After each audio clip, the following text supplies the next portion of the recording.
Please give an energetic and warm welcome to the one and only Awadh Oja sir.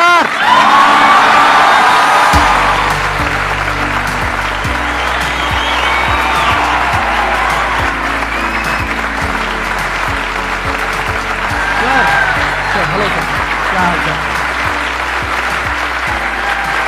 बैठिए जी, बैठिए। आइए। Thank you. इससे पहले कि ऑडियंस आपसे कुछ क्वेश्चंस पूछे, मेरे माइंड में एक क्वेश्चन आ रहा है। आईएएस में कितने लोग हैं जो हर साल उसके लिए अपीयर करते हैं? 5 से 6 लाख के आसपास। और सीट्स कितनी है? 1000 अप्रोक्सीमेटली। तो जिनका हो जाता है उनके बारे में तो सब बात करते हैं, जिनका नहीं होता है, जिन्होंने पूरी जान लगाई और जिनका नहीं हुआ, उनका क्या होता है? उनके रिश्तेदार उनकी चिंता करते हैं। वो फिर उनकी चिंता करते हैं। नहीं, मैं आ रहा हूं, मैं आपके क्वेश्चन पे आ रहा हूं। ये पॉइंट इंटरेस्टिंग है, मैं समझना चाहूंगा कैसे। मैं बता रहा हूं। हाँ। मैं दोनों मुद्दों पे बता रहा हूं। हम सब हारने से डरते हैं, और मजेदार बात है कि वो डर हमारी हार की वजह बनता है। 98% केसेस में हारने से क्यों डरते हैं? क्योंकि हम जानते हैं अगर हम हारेंगे तो वो जो पीछे 3 लोग बैठे हैं ना, रिश्तेदार, रिलेटिव्स और फ्रेंड, वो जीने नहीं देंगे। आप जब भी आईएएस की तैयारी करें, पहला अटेम्प्ट आपका सीरियस अटेम्प्ट होना चाहिए। आपने तैयारी किया, बेसिक्स तैयार किए, आपने एडवांस कोर्स तैयार किया, आपने कम से कम मेंस के 1000 आंसर्स लिखे हैं और मिनिमम 10,000 प्रीलिम्स के क्वेश्चंस आप सॉल्व कर चुके हैं, तब आप एग्जाम देने जाइए। सिर्फ एक अटेम्प्ट दीजिए। जिसने भी पहला अटेम्प्ट सीरियस दिया उसको दोबारा तैयारी नहीं करनी पड़ती, रिवीजन करना पड़ता है। भाई आप देखो ना, जितने सारे सेलेक्ट लड़के होते हैं उसमें बहुत सारे नौकरी कर रहे होते हैं, जॉब कर रहे होते हैं। कुछ लोग मुझसे पूछते हैं सर जॉब करते वक्त तैयारी हो सकती है? नहीं, जॉब करते वक्त तैयारी तो नहीं हो सकती, जॉब करते वक्त रिवीजन हो सकता है। 3 hours per day, 4 hours per day. तो मेरी एडवाइस ये है, क्योंकि ये एक बहुत रिस्की खेल है ये। मैं खुद ही बाहर हुआ और फिर मैं कितने लोगों को देखता हूं जो 5-5, 6-6 अटेम्प्ट के बाद बाहर होते हैं। तो जिनको भी इस गेम में शामिल होना है, एक अटेम्प्ट सीरियसली आपका होता है, बहुत अच्छा है। आपको मैक्सिमम रिस्क लेना है तो आप 2 ले लो, उसके बाद आप अपना काम शुरू करो जो आपका सेकंड लाइन थॉट था। कोई लॉयर बनना चाहता है, कोई मेडिकल लाइन में जाना चाहता है, कोई मतलब जो भी आप एंटरप्रेन्योर बनना चाहते हैं आप करो, लेकिन अपने वो रिवीजन वाले 4 आवर बचा के रखो। आपने कितने अटेम्प्ट्स दिए थे सर? 4 अटेम्प्ट्स आपने दिए थे। और आपने कहीं से कोचिंग ली थी, यानी लाखों रुपए दिए थे कोचिंग में? नहीं, तब लाखों नहीं थे, तब हजारों थे। अच्छा, हजारों रुपए आपने खर्च करे थे, और आप एक मिडिल क्लास बैकग्राउंड से थे। तो टोटल 4 साल में आपका कितना पैसा लग गया होगा? रहना, खाना, पीना, और आपने तो पूरी तैयारी करी होगी, साथ में कुछ और नहीं किया होगा? I think so. कुछ नहीं किया, बिल्कुल। तो कितना आपका 4 साल में अच्छा खासा पैसा? 5-6 लाख रुपए लगे। 5-6 लाख रुपए उस समय लगे। आज के समय पे अगर किसी को कोचिंग लेनी है तो आई थिंक इससे 3-4 गुना, 5 गुना आराम से लगेगा। तो 15-20 लाख रुपए उस इंसान का लग गया, और वो है एक मिडिल क्लास बैकग्राउंड से। अब वो कहीं ऐसा तो नहीं कि वो ना यहाँ करा ना वहां करा 4-5 साल बाद? हाँ, वही मैंने कहा कि अब आप, जब हमारे समय तो ठीक था, अब आप रिस्क पूरा नहीं ले सकते। You have to be cautious. अब इनको कॉशियस होना पड़ेगा कि ठीक है, जैसे बड़े सारे लड़के क्या करते हैं, वो 1-2 अटेम्प्ट ऐसे ही देते हैं। अब तो इनके पास 6 अटेम्प्ट है। ओबीसी हैं तो और ज्यादा है, SC ST हैं तो और ज्यादा है। और मैं कहूंगा आप किसी भी कैटेगरी से आते हैं, आप 2 अटेम्प्ट से ज्यादा कभी मत मानिए। ये पॉइंट बहुत अच्छा है कि आइडियली आपको अपने माइंड में ये रखना है कि एक ही अटेम्प्ट है मेरे पास में, मैक्सिमम अगर आपकी फैमिली अफोर्ड कर सकती है तो 2 अटेम्प्ट है। उसके बाद में अपने काम पे ध्यान देना है और इसको एज अ रिवीजन की तरह देखना है, मतलब इसको साथ साथ में चलाना है। ये नहीं कि अपने 5 साल या 6 साल लाइफ के सारे यही निकाल दिए और सारा पैसा घर वालों का लगा दिया, या उन्होंने खेत बेच दिया, या लोन ले लिया। ऐसी बहुत कहानियां मैंने सुनी है सर लोगों की, और बहुत ही दर्द होता है ऐसी कहानियां देख करके। ऐसे लोगों की जो कहानियां हैं वो उसको सुन करके बहुत ही बुरा लगता है अंदर से। चलिए आगे बढ़ते हैं जी। Sir, I wanted to ask how to fight the basically fear that we feel. Like there are lot many fears that we face, not only in studies but in each aspect of life. There is some kind of fear. How to fight that? How to come back? How to have that courage in life? Fear बड़ी प्यारी चीज है। हमने कुछ words को बड़ा negative बना लिया है। जैसे अब बच्चा है 2 साल का, उसको तो फियर होता नहीं, उसे कुछ पता नहीं, उसने कोबरा देखा, जाके पकड़ लिया। वो तो बाद में घर वालों ने देखा तो पता चला कि भैया कोबरा पकड़ के घूम रहा है। लेकिन हम बड़े हो गए ना, अब हम कोबरा देखेंगे तो वो हमारी बॉडी की जो मैकेनिज्म है वो हमें वार्न करेगी, अलर्ट करेगी। That is natural fear. वो अच्छी चीज है। जिस चीज की आप बात कर रहे हो वो फियर नहीं है, वो ओवर थिंकिंग है। आज का जो युवा है वो फियर से परेशान नहीं है, वो ओवर थिंकिंग से परेशान है। अब ये ओवर थिंकिंग क्यों है, उस फैक्टर पे आते हैं। ओवर थिंकिंग की वजह क्या है? ओवर थिंकिंग की वजह यह है कि आज का समाज इतना एक्सपैंड कर चुका है। You are outside your house, तुमको तुम्हारी दोस्त मिल गई कि मैं कल लंदन से आई, क्या लाइफ है लंदन में यार, और मैं तो ये कर रही वो कर रही। आपको लगा हम ही पागल है यार, IAS की तैयारी कर रहे। फिर शाम को किसी फ्रेंड का फोन आ गया कि मैं तो अब ऑस्ट्रेलिया जा रही हूं, मैं तो वहीं सेटल हो जाऊंगी। 90s में हमारे पास इतने स्कोप नहीं थे। हमारी जो लाइफ थी वहां ओवर थिंकिंग इसलिए नहीं थी, आपने भी सर देखा होगा, क्योंकि हमारे पास इतने स्कोप नहीं थे। आज तुम्हारी जनरेशन में यू हैव मल्टीपल फील्ड्स, मतलब इतने सारे फील्ड्स ओपन है। तो जब तुम घूम के चारों तरफ देखते हो और तुम देखते हो कि तुम्हारे ही साथ के लोग बड़ी सारी फील्ड में एक्सेल कर रहे हैं, काम कर रहे हैं, अर्न कर रहे हैं, तो तुम्हारा दिमाग भागना शुरू करता है। फिर क्या होता है, हमारे पेरेंट्स हमसे ज्यादा ओवर थिंकिंग करते हैं, क्योंकि बड़े हमको लेकर कॉशियस होते हैं। हाँ। एक हमने ओवर थिंकिंग की, हम अपना संभाल लें किसी तरह। हम घर के अंदर गए, मम्मी रो रही है कि वो निशा मिली थी, 20 लाख का पैकेज है उसका। दूसरा प्रेशर तुम्हारे ऊपर आ गया। ये जो प्रेशर हम मल्टीपल फेस करते हैं, तो एक तुम्हारा प्रेशर, एक माँ बाप का प्रेशर। पता लगा बुआ जी ने रात में फोन कर दिया, क्या कर रही हो जी? तुम सारे लोग प्रेशर से लड़ रहे हो इस वक्त, मल्टीपल फ्रंट पे। ये कोई फियर उयर नहीं है। ये प्रेशर दूर कैसे होगा, इस पे थोड़ी सी बात कर ले। जहां इंटरनल ताकत है वहां कॉन्फिडेंस है। आज का युवा क्या कर रहा है, बादाम का तेल लगा रहा है, बादाम की क्रीम लगा रहा है, बादाम का साबुन लगा रहा है, खा रहा गुटखा।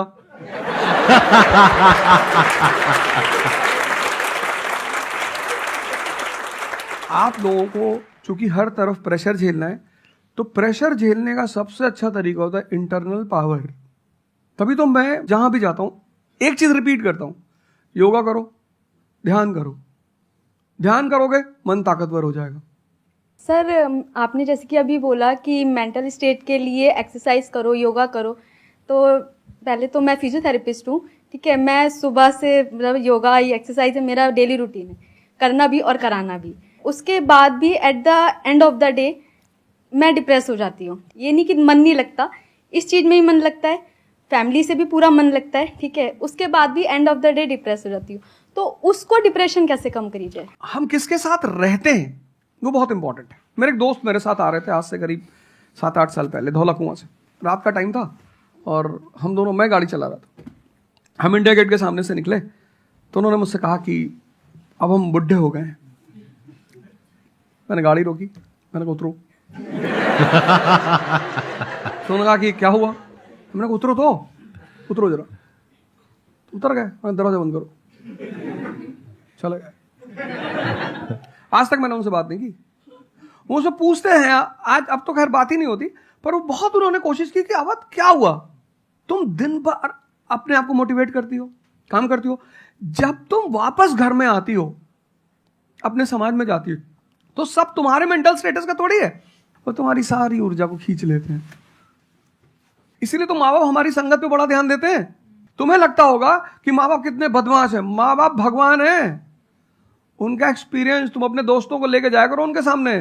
कोई अल्ट्रासाउंड क्या करेगा जितना माँ बाप करते हैं, कोई स्कैनर क्या करेगा, सही बात है, देख के कोई फोटो कैमरा क्या फोटो खींचेगी, देख के बता देते हैं। बहुत बहुत दुष्ट है ये, इसकी आंख के नीचे देखो यहाँ निशान है, बहुत दुष्ट है ये। और वो लॉजिक भी बड़ी अच्छी सी देते हैं, कोई कुछ भी देते हैं लेकिन बड़ा अच्छा सा लॉजिक देते हैं।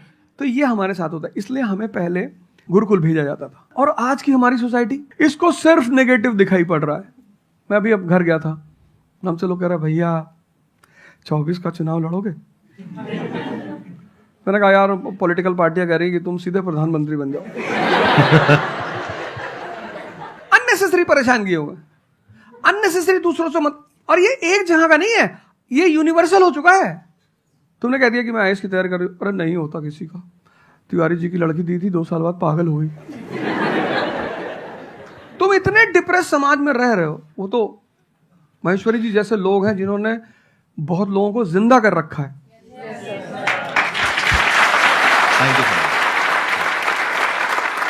जब आपको कोई सहारा नहीं होता, आपने टाइप किया संदीप महेश्वरी, एक वीडियो आ गया, आप रिलैक्स हो गए। जब आप इन्हें सुनते हो तो आपका टेम्परेचर हाई होता है। तो एक ही आदमी को आप सुनते हो ना जिससे टेम्परेचर हाई हो, हमको सुन लिया कुछ ज्यादा ही हाई हो गया। लेकिन 2 लोगों को छोड़ दो, 3 लोगों को छोड़ दो, 4 लोगों को, ऐसे 10-12 लोग हिंदुस्तान में है, पॉपुलेशन 1 बिलियन 50 करोड़।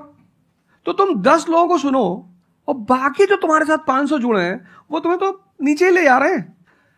इससे बचो, अपनी सर्कल को थोड़ा सा रिजर्व करो।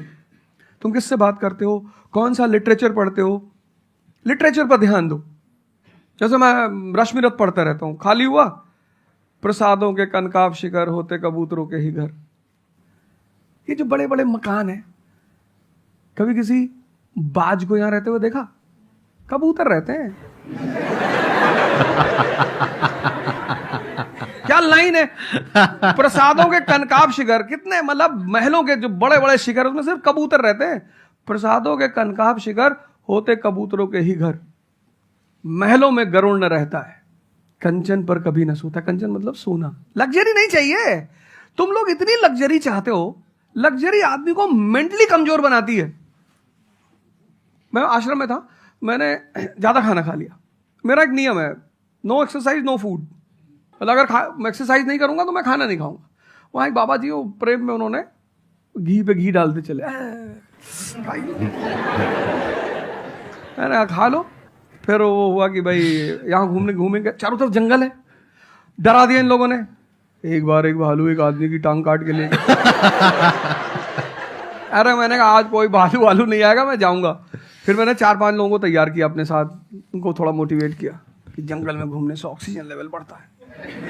वो लोग भी तैयार हो गए कि चलो। तो हमारे साथ एक साहब अमेरिका से आए हुए थे, वो भी वॉक करने निकले, बोले हम भी चलेंगे। मैंने कहा भाई साहब क्यों जा रहे हो? कहते हम भी चलेंगे। मैं उनका नाम नहीं लूंगा। 1 किलोमीटर के बाद उन्होंने मुझसे कहा मेरे बैग में यहाँ बहुत पेन हो रहा है। 1 किलोमीटर। तुम लोगों ने पता है अपने आप को कष्ट देना छोड़ दिया है। You are dying for luxury, you have become weak physically and mentally. थोड़ा थोड़ा सा कष्ट दो अपने आप को, थोड़ा टेम्परेचर हाई रखो, थोड़ा बड़े टेम्परेचर वालों के साथ रहो। हमने अपने आप को कष्ट, हम कौन सी नॉवेल पढ़ रहे हैं? Half girlfriend. अच्छी है, अच्छी है, अच्छी, मैं ये नहीं कह रहा हूं, मैं कुछ बोल देता हूं। अच्छी है मतलब आपने पढ़ी है।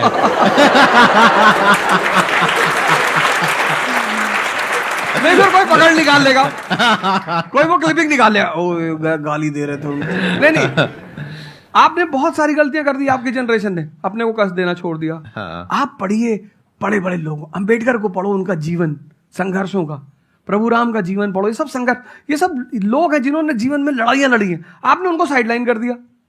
आप राणा प्रताप के बारे में कुछ जानते ही नहीं हो, आपको वो पोएम याद ही नहीं है, खूब लड़ी मर्दानी वो तो झांसी वाली रानी थी। आपको तो एक चीज बता दी, twinkle twinkle how I wonder. आप वंडर किए जा रहे हो पूरी जिंदगी में। आपने कहा कि पूरे दिन मैं अपना काम करती हूँ, दैट इज फिजियोथेरेपी जो आप करते हैं, और शाम तक आते आते आपको थोड़ा सा डिप्रेस फील होता है, थोड़ा सा डाउन फील होता है, तो उसके पीछे क्या रीजन है आप बताइए। जैसे कि मैं बाकी पेशेंट्स देखती हूँ पूरा दिन में, हाँ। बट जब मैं घर पे आती हूँ तो मैं अपने मम्मी पापा को देखती हूँ। ठीक है। जो मैं उनको कहती हूँ कि आपको ये एक्सरसाइज करनी है, ये करना है, आपके लिए ये ज़रूरी है, वो ये नहीं करते। तो फिर वो मुझे डिप्रेस होता है कि मैं जब सबको सही करती हूँ और मैं अपने घर में ही सही नहीं कर पा रही। आप सबको सही नहीं करते हो, आप उन लोगों को सही करते हो जो आपके पास आते हैं। हाँ एग्जैक्टली। तो अगर आपके पेरेंट्स सही नहीं होना चाहते हैं तो उनको कौन सही करेगा? बेसिकली हमारी प्रॉब्लम क्या है कि जो नहीं करना चाहता उसको भी करवाना चाहते हैं। एग्जैक्टली। फॉर एग्जाम्पल, आप में से यहाँ पे कुछ लोग बैठे हैं और बैठे हैं जो कहते हैं कि भाई आप कुछ भी बोल दो, हम तो जैसे थे वैसे ही रहेंगे, उखाड़ लो जो उखाड़ सकते हो, आप अकेले आ जाओ, आप साथ में ओझा सर को ले आओ, आप 10 को ले आओ, हम तो नहीं बदलने वाले। उनका कोई कुछ कर सकता है? समझ गए? तो यहाँ पे किसका एक्चुअल में किसकी लाइफ बदलने वाली है? यहाँ पर हो सकता है कुछ साल बाद आप ही में से कोई यहाँ पर बैठा होगा, बट वो इंसान कौन होगा? जो खुद अंदर से बदलना चाहता है ना। Yes sir, thank you sir. Please have a seat, बैठिए। मेरा संदीप सर से ये क्वेश्चन है कि जैसे हम लोग जब आपकी वीडियोस देखते हैं तो हम लोग मोटिवेटेड हो जाता है कि हम लोगों को गवर्नमेंट से या फिर इन सब फील्ड्स में छोड़ के अपना कुछ स्टार्ट करना चाहिए जिससे देश में एंटरप्रेन्योर्स या फिर जॉब्स बढ़े। फिर हम लोग देखते हैं आप लोगों को कि भाई यूपीएससी में एक ऐसी पावर होती है जो हम करना चाहते हैं वहाँ पे हमको डायरेक्ट पावर मिलती है। जैसे कि मैं अगर एजुकेशन के फील्ड में कुछ अच्छा करना चाहती हूँ तो मेरे पास डायरेक्ट पावर होती है कि हम लोग वहाँ से कर सकते हैं। तो मैं ऐसा, मेरे पास ये क्वेश्चन फिर मतलब दोनों में कॉन्ट्राडिक्शन चलता रहता है। ना कॉन्ट्रडिक्शन नहीं चल रहा है, इसे कॉन्ट्रडिक्शन नहीं कहते, इसे कंफ्यूजन कहते हैं। मतलब एक गोल होता है ना, या फिर एक मतलब हमारे पास एक टारगेट होता है कि हम ये काम करने के लिए यूपीएससी में जा रहे हैं। नहीं, सरकार जो कहेगी वो करना है। हाँ, I was about to say that. आपका क्या गोल है? आप क्यों कर रहे और हैं? आप आपने नेता क्या थोड़ी है, target आपकी पार्टी का मैनिफेस्टो थोड़ी है, घोषणा पत्र। आप एक राजपत्रित अधिकारी हैं, गैजेटेड ऑफिसर। आपका जो मिनिस्टर होगा फोन मिलेगा, मैडम जी हाँ ये कस्तूरबा गांधी प्लान में अभी तक कितना काम हुआ? जी sir, I give the review in the evening sir. Okay, thank you. ठीक है मैडम, बाय, खत्म। सो आपका कहने का मतलब है कि जो सिविल सर्वेंट बनते हैं या आईएएस ऑफिसर बनते हैं उनके पास कोई पावर नहीं होती? पावर होती है जब तक जनता अपनी पावर नहीं समझती। आज की डेट में इस देश में पावरफुल कौन है? जनता। We the people of India solemnly resolve. Yes sir. ये जनता बेचारी पावर जानती है तो डीएम का ऑफिस में चले जाते, हुजूर इसको बेचारे को पता है, नेता देखा, मेंबर ऑफ पार्लियामेंट देखा, क्या पैर छू लिए, तेरे फूफा है? नहीं भैया नहीं भैया, सांसद जी हैं। सांसद जी हैं तो क्यों पैर छू रहा है? तो पावर इस असलियत में इस देश की जनता के पास है। चूंकि वो जानती नहीं है इसलिए तुमको इनके पास इनको काम करने का अधिकार है। ये है the right to work, the right to implement. लेकिन चूंकि जनता अपने अधिकार को नहीं जानती तो तुम्हें दूर से दिखाई पड़ता है कि यार आप बेटा कंफ्यूजन से बाहर आओ, ठीक है? और ग्लैमर मत देखो। आप बेसिकली पावर नहीं देख रहे हो, आप ग्लैमर देख रहे हो। आपको जो करना है उसको डिसाइड कर लो आप, और उस रास्ते पे आगे बढ़ो कि आप कल किसी भी फील्ड के मुकेश अंबानी बन जाओ, अडानी बन जाओ, वॉरेन बफेट बन जाओ, बिल गेट्स बन जाओ। इस रास्ते पे जाओ। Thank you sir. मैं यहाँ पे थोड़ा सा ऐड करता हूं कि जो आपने बोला ना कि ये कॉन्ट्रडिक्शन है, सबसे पहले तो जो सर ने बोला कि ये कोई कॉन्ट्रडिक्शन नहीं है, ये कंफ्यूजन है, बिल्कुल सही बात है। अब कंफ्यूजन क्या है, उसकी जड़ क्या है? आप क्या कर रहे हो? आप बस हम लोगों की बातें सुन रहे हो। यहां से मैंने कुछ बोला, इन्होंने कुछ बोला, दोनों अलग अलग स्टैंड पॉइंट है। मतलब इस दुनिया में आर्ट्स भी है, साइंस भी है, कॉमर्स भी है। अब आप कहोगे अब तीनों में कॉन्ट्रडिक्शन है। अरे कॉन्ट्रडिक्शन नहीं है, अलग अलग लोगों के लिए अलग अलग स्ट्रीम्स है। डिपेंड्स अपॉन कि आपकी प्रेफरेंस क्या है, आपकी प्रायोरिटीज क्या है। तो आपको तीन चीजें देखनी पड़ेंगी, एक अपना पास्ट, अपना प्रेजेंट और अपना फ्यूचर।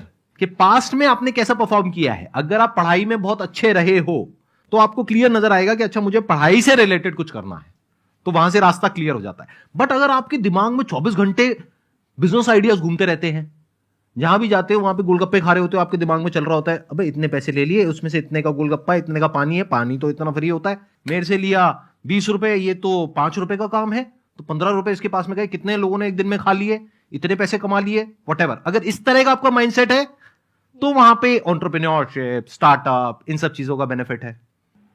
तो हर रास्ता हर एक के लिए नहीं होता है। तो ये आपको कैसे समझ आएगा? अपने पास्ट को देख करके। दूसरा, अपने प्रेजेंट को देखो कि आपके पास में क्या रिसोर्सेज हैं। सोचने से क्या होता है, आपको ये भी तो देखना पड़ेगा आपके पास में क्या रिसोर्सेज हैं। उसके बेस पर आप सोच सकते हो ना। कल को आप कहो कि मैं एक टेलीकॉम कंपनी लॉन्च करूंगी जो कि जियो को कंपटीशन देगी, ठीक है, सोच लो। कुछ नहीं होगा। क्या है पीछे, बैकग्राउंड क्या है, आपके पास में क्या रिसोर्सेज है, how are you going to compete. तो आप फालतू में कुछ भी सोच रहे हो ना। तो यहां पे कॉन्ट्रडिक्शन क्या है, कंफ्यूजन क्या है? कुछ भी नहीं।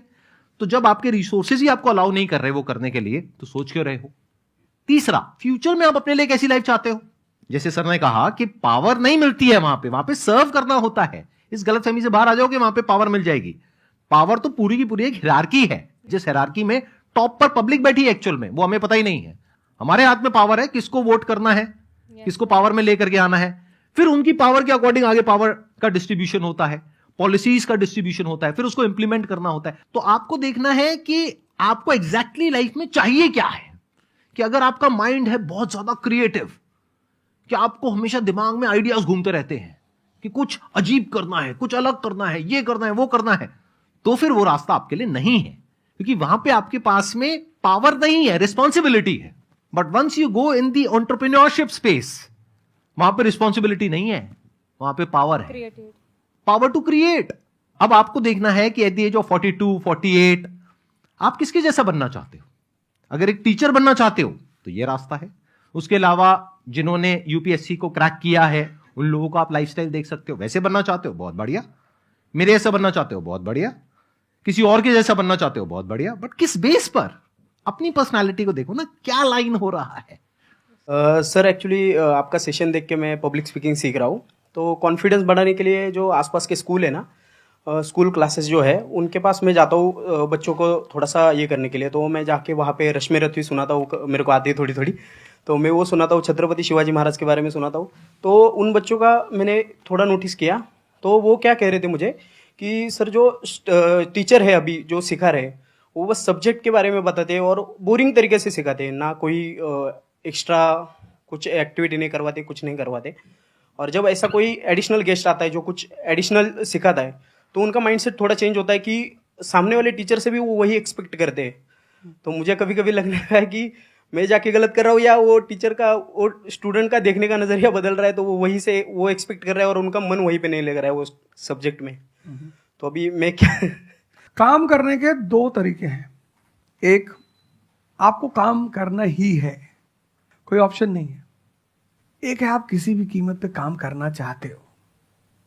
जैसे मैं किसी भी कीमत पर पढ़ाना चाहता ही हूं। इसने मुझे इज्जत दिया, सम्मान दिया, प्रेम दिया। मैं एक शादी में गया था 2 दिन पहले, लोग दूल्हे उल्हे को छोड़ के मेरे पास आ गए। दूसरा बेचारा प्रोसेशन में क्या किया, हमसे मैसेज किया, वो तुम यहां से चले जाओ। उनके भाई ने मुझे मैसेज किया, बड़े भाई ने कहा, वो यार तुम यहां से जाओ, शादी नहीं हो रही है। मतलब वो द्वार चार वगैरह सारा प्रोग्राम था, वो सब बाहर हो जाओ सर, हो जाओ सर। तो हमारा जो देश का शिक्षक है उसके मन में कोई मोटिवेशन नहीं है कि वो क्यों पढ़ाए। जैसे हमारे घर मामा आए, हमारे उनके आने पे हम बड़े खुश होते थे कि मामा आए। क्यों? क्योंकि हमें पता था कि जब जाएंगे तो पैसा देके जाएंगे। इस देश के शिक्षक को, सरकार को कुछ ऐसा करना चाहिए कि उसके मन में एक मोटिवेशन हो कि 6 बजे का स्कूल है, वो सुबह 4 बजे पहुंच जाए। कुछ ना करे इस देश की सरकार, सिर्फ उनको वीआईपी का दर्जा दे दे। फिर आप देखना, पैसा तो कौन नहीं कमा रहा है, शिक्षक सम्मान चाहता है। तो मैं अपने टीचरों से पुराने मिलता हूं, तो जैसे कहीं मिल गए वो सड़क पे, मैं खड़ा हो गया, रोक दिया सब, हाँ सर, पैर चले, तुरंत ऐसे सीना उन्हें चौड़ा कर लेते हैं कि हमारा बच्चा है जी। शिक्षक एक दुनिया की ऐसी लॉबी है जिसको सम्मान चाहिए। आप लोग कहीं भी अपने पुराने टीचरों को मिला करो, ठीक है, हो सकता है उन्होंने आपको कभी मारा हो, डांटा हो, कुछ बोला हो, लेकिन अब आप उनको थोड़ा सम्मान दे दिया करो, उससे बड़ा उन्हें फील होगा। हमारे देश के शिक्षकों के पास इनर मोटिवेशन की कमी है। कुछ लोग हैं जो इंडिविजुअल मोटिवेटेड रहते हैं, वो करते हैं कई सारे टीचर, लेकिन वो इंडिविजुअल। कुछ लोग होते हैं ना जिनको अपने धर्म का एहसास होता है, उनके लिए वो ड्यूटी नहीं होती, वो धर्म है उनका। तो वो तो जैसे भाई आप जाके आप धर्म के रूप में कर रहे हैं, 2-4 टीचर और भी कर रहे हैं, 10 टीचर और भी कर रहे हैं, लेकिन सरकार को, टीचरों को कुछ तो ऐसा करना चाहिए कि उन्हें फील हो कि नहीं यार, ये हमारा देश है, ये हमारे बच्चे हैं, हमें इनको बनाना है और ऊपर उठाना है। तो अगर सरकार कुछ ऐसा कर देगी ना, सेल्फ मोटिवेशन दे देगी, अरे फिर तुम देखना इस देश के टीचरों को। सर, इसमें आपसे बात करते करते ना मेरे माइंड में एक सॉल्यूशन आ रहा है, क्योंकि एज एन एंटरप्रेन्योर मेरे माइंड में सिस्टम्स एंड प्रोसेसेस घूमते हैं। मतलब मेरे माइंड में ये घूमता है कि कैसे एक प्रॉब्लम है उसको सिस्टम में कन्वर्ट कर दिया जाए, जो कि वो काम अपने आप हो जाए। क्योंकि ऐसे बहुत ही कम टीचर्स होंगे जो अंदर से मोटिवेटेड होंगे। तो ये थ्योरेटिकली तो बड़ा अच्छा लग रहा है सुनने में, बट हजारों में कोई एक आध होगा। बिल्कुल बिल्कुल। तो अब मेरा स्टैंड पॉइंट क्या है कि क्या हो अगर जैसे हम ई कॉमर्स वेबसाइट्स पे जाते हैं, वहां पे प्रोडक्ट के रिव्यूज होते हैं। रिव्यू कौन देता है? जो कस्टमर है। तो टीचर का रिव्यू कौन दे सकता है? जो बाहर बैठा है उस कमरे से, वो, या जो कमरे के अंदर बैठे हैं। तो अगर कुछ ऐसा सिस्टम हो जाए, एक ऐसा प्लेटफॉर्म बन जाए गवर्नमेंट का, जहां पे सारे टीचर्स लिस्टेड हो और based upon the number of reviews and the quality of reviews उनको रिवॉर्ड दिया जाए अच्छा पॉइंट ऑटोमेटिकली। कि मतलब जो नंबर 1 पे आया उसकी सैलरी डबल, कि अगर उसकी 50,000 है तो 1 लाख। बहुत अच्छा सोल्यूशन। और जिसके इतने रिव्यूज आए, यानी जिसके 4 स्टार या उससे ऊपर आए, उनकी सैलरी सीधा डबल हो गई। तो फिर देखो क्या मजा आता है। फिर हिस्ट्री पढ़ाने का जो स्टाइल है ना, वो सारे टीचर्स आएंगे अवध ओझा सर के चैनल पर और आकर के सीखेंगे भाई क्या कहानी है ये, ऐसे कैसे पढ़ाएं कि बच्चे दीवाने हो जाए। और फिर अपने आप को अपग्रेड करेंगे। नहीं तो अपग्रेड करने की मोटिवेशन कहां है? जैसे एंटरप्रेन्योर होता है, उसके पास में तो मोटिवेशन होती है कि अगर मैंने अपने जो भी प्रोडक्ट है, सर्विस है या काम है, उसको अपग्रेड किया तो करते ही मेरे को इमीडिएट रिवॉर्ड मिलेगा। जैसे सेल्स टीम में अगर आप कहीं पर काम करते हो, कितने लोग सेल्स डिपार्टमेंट में है, अलग अलग कंपनी में जो जॉब कर रहे हैं, तो सेल्स में इंसेंटिव का एक सिस्टम होता है। तो वहां पर क्लियर पता होता है कि मैंने ये टारगेट अचीव किया तो ये है। तो एक क्लियर कट टारगेट होना चाहिए which is measurable, not theoretical but actual, objective not subjective, कि ऑब्जेक्टिव एक टारगेट होना चाहिए in terms of numbers which can be calculated and a transparent system जहां पे स्टूडेंट्स वोट करेंगे और जो टीचर्स जीतेंगे पूरे इंडिया लेवल पे या स्टेट लेवल पे उनको बुला करके जो हमारे देश के प्रेसिडेंट हैं या प्राइम मिनिस्टर हैं वो आकर के रिवॉर्ड देंगे। Yes sir.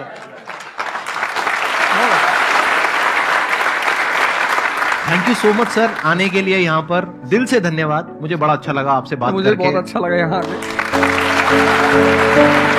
Thank you so much.